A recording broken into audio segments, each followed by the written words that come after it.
It is 6:09. Let's get a check of our weather. So we've been talking all morning long that the temperatures, it's not going to feel like what, summer? It's going to feel like a nice, cool fall, right? That's right. A chilly 90 degrees tomorrow here in Central Georgia. It's cold. Look, it's 25 degrees cooler than we felt yesterday. So I'll take what I can get. Yes, it's progress. We're moving in the right direction. Yeah, yesterday we hit 115 for a heat index at 1:55 p.m. and then we fell just below it, and then we kept going back up to it through the afternoon hours. I had to put that on Facebook and say no thanks. Unfortunately, we're going to do something at least similar today. We do have a heat advisory in effect for a large chunk of the United States, all the way from the Mexican border down south of Corpus Christi near Brownsville, up through the Gulf Coast, central Georgia, and on into the Hampton Roads region of Virginia. Excessive heat warnings there along the Gulf Coast, but those are at the Gulf Coast. That's not for us here in central Georgia, unlike what we saw the past few days. We've got a heat advisory in effect for feels like temperatures 105 plus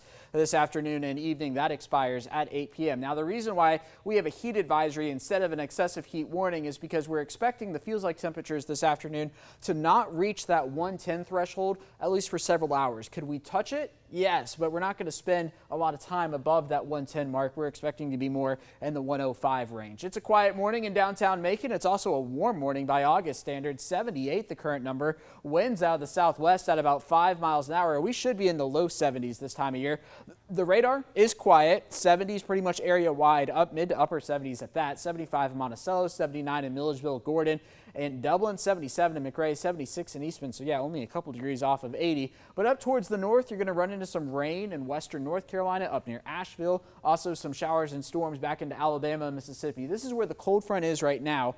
We're expecting to see activity flare up along that cold front today as it slides down to the south. Because of that, we are in a level 1 risk for strong storms today. The threat primarily for damaging winds, but also some large hail can't be ruled out of the picture as well. So let's time it out on Future View. You can see we're going to remain dry through the morning like every other day. A quick warm up into the mid 90s by the noon hour. But then it's this afternoon where we begin to get the shower and storm development to fire up around 5, 6 o'clock. And then that begins to move down towards the south. We could hang on to a couple of stronger storms through the sunset hour. And then everything we do see will begin to fade away through the overnight hours as the cold front comes through. Now, the key is the cold front's going to be slowing down as it comes through, and it's eventually going to stall out down to the south, but we're on the good side of it, so that doesn't matter. We're talking about upper 80s and low 90s tomorrow afternoon in central Georgia, and here's the key. It's actually going to feel like that outside as well. So unlike today where we warm up relatively quick, we look at triple-digit feels like temperatures through the afternoon for several hours. Tomorrow we're not going to have as much humidity around, and it's actually going to feel like the air temperature outside as we work our way into the afternoon and evening hours. So a quick warm up today.